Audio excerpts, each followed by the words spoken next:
Hello बच्चों, let's read the question and the question says that in the given complex compounds the stable complex based on EAN rule is।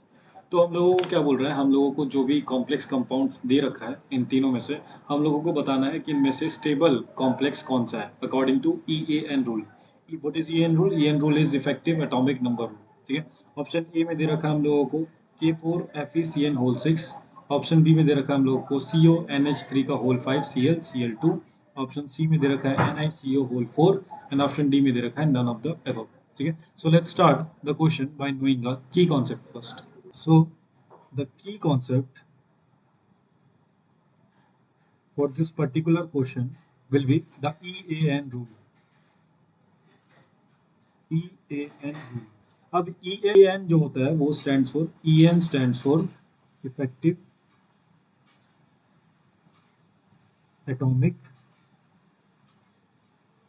number। ठीक है, effective atomic number rule क्या कहता है कि अगर effective atomic number जो हम लोगों का नियरेस्ट टू हम लोगों का आ जाता है अगर नोबल गैस कॉन्फ़िगरेशन के, तो उस कॉम्प्लेक्स को स्टेबल माना जाता है। क्या मतलब है इसका कि अगर किसी भी कॉम्प्लेक्स कंपाउंड का अगर हम लोग इफेक्टिव एटॉमिक नंबर निकालें और वो अगर नियरेस्ट टू किसी नोबल गैस आ जाता है तो हम लोगों का वो कंपाउंड जो है स्टेबल माना जाएगा। और यहाँ पे जितने भी कॉम्प्लेक्स कंपाउंड है मतलब जितने भी डी ब्लॉक एलिमेंट हैं उनके नियरेस्ट जो एटॉमिक नंबर आता है वो हम लोगों का आता है क्रिप्टन का, दैट इज 36। मतलब जिसका भी atomic number effective atomic number 36 होगा उसको हम लोग बोल देंगे कि वो कॉम्प्लेक्स कंपाउंड जो है वो स्टेबल कॉम्प्लेक्स कंपाउंड है। ओके, सो पहले ऑप्शन को चेक करते हैं। पहले ऑप्शन में हम लोगों को दे रखा है K4FeCN का होल 6। FeCN का होल 6। अब इफेक्टिव एटॉमिक नंबर निकालने का एक फॉर्मूला होता है, that is effective atomic number is equal to the atomic number of the element, that is Z atomic number of element। जो भी मेटल या फिर जो भी हम लोगों का आयन रहेगा उसका एटॉमिक नंबर लेंगे, उसमें से हम लोग माइनस कर देंगे नंबर ऑफ इलेक्ट्रॉन्स लो, जो भी इलेक्ट्रॉन लॉस हो चुका होगा, जो भी ऑक्सीडेशन स्टेट में होगा, और उसमें हम लोग क्या करते हैं, हम लोग ऐड कर देते हैं number of electrons gained while forming coordinate bond।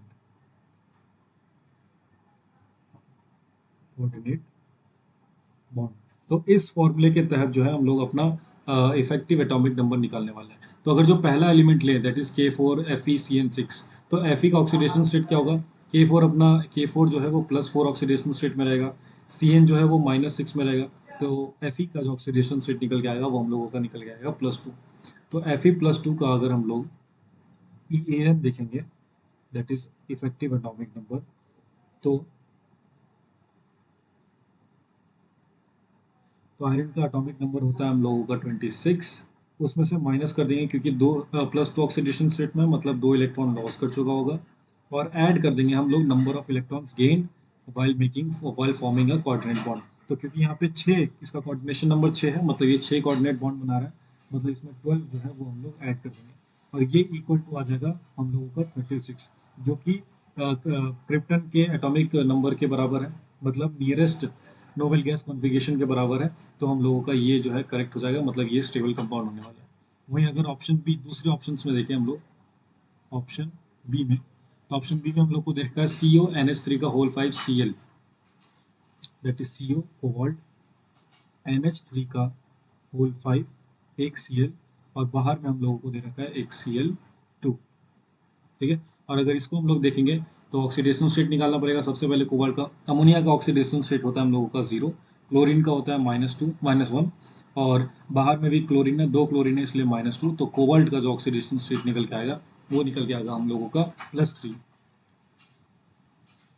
और कोबाल्ट का जो नंबर होता है एटॉमिक नंबर वो हम लोगों का होता है 27। तो 27 माइनस कर देंगे क्योंकि 3 ऑक्सीडेशन स्टेट में मतलब 3 इलेक्ट्रॉन लॉस किया है, दैट इज -3, और ऐड कर देंगे हम लोग electrons number of electrons gain while forming a coordinate bond, क्योंकि इसका कोऑर्डिनेशन नंबर जो है वो हम लोगों का 6 है। तो मतलब 6 कोऑर्डिनेट बॉन्ड बना रहा होगा, और 6 कोऑर्डिनेट बॉन्ड बनने का मतलब 12 इलेक्ट्रॉन जो है वो गेन किया होगा। और इसको सम अप करेंगे तो ये आ जाएगा हम लोगों का 36, जो अगेन क्रिप्टन के एटॉमिक नंबर के इक्वल है नियरेस्ट नोबल गैस के, तो ये कंपाउंड भी हम लोगों का स्टेबल हो जाएगा। ऑप्शन सी को चेक करेंगे। ऑप्शन सी में दे रखा है NiCO4, NiCO का होल 4, ठीक है। अब इसमें फिर से अगेन सबसे पहले क्या करेंगे, सबसे पहले ऑक्सीडेशन नंबर निकालेंगे, तो CO का ऑक्सीडेशन नंबर होता है 0, और यहाँ पे निकल का ऑक्सीडेशन नंबर हम लोगों का निकल के आएगा 0, ठीक है। तो निकल के लिए सबसे पहले एटॉमिक नंबर लेना है, तो निकल का एटॉमिक नंबर होता है हम लोगों का 28, उसमें से माइनस कर देंगे नंबर ऑफ इलेक्ट्रॉन गेन, या sorry number of electron lose while in oxidation state, तो कोई भी इलेक्ट्रॉन लॉस नहीं हुआ है तो -0, और ऐड कर देंगे हम लोग जो भी कोऑर्डिनेशन नंबर रहेगा, मतलब जितने भी नंबर इलेक्ट्रॉन जो है वो गेन कर चुका है nickel in order to form a coordinate bond. तो क्योंकि कोऑर्डिनेशन नंबर इसका 4 है, तो इलेक्ट्रॉन कितने गेन करेगा हम लोगों का 8, तो ये हो जाएगा हम लोगों का 36। तो अगेन ये भी जो है हम लोगों का स्टेबल कॉन्फ़िगरेशन निकलने वाला है, क्योंकि इसका जो एटॉमिक नंबर है वो क्रिप्टन के एटॉमिक नंबर के इक्वल है, मतलब नियरेस्ट नोबल गैस के एटॉमिक नंबर के इक्वल है। सो द करेक्ट ऑप्शन, ये तीनों ही ऑप्शन करेक्ट हो जाएंगे, मतलब option D is our right answer, that is all of the above. So option D will be our right answer, as क्योंकि सबके पास नोबेल गैस कॉन्फ़िगरेशन मतलब krypton का atomic number है, तो इसलिए सारे कॉम्प्लेक्सेस जो हैं वो हम लोग के स्टेबल होने वाले हैं। So all of the above is the right answer. Hope you enjoyed the concept. Thank you and best of luck.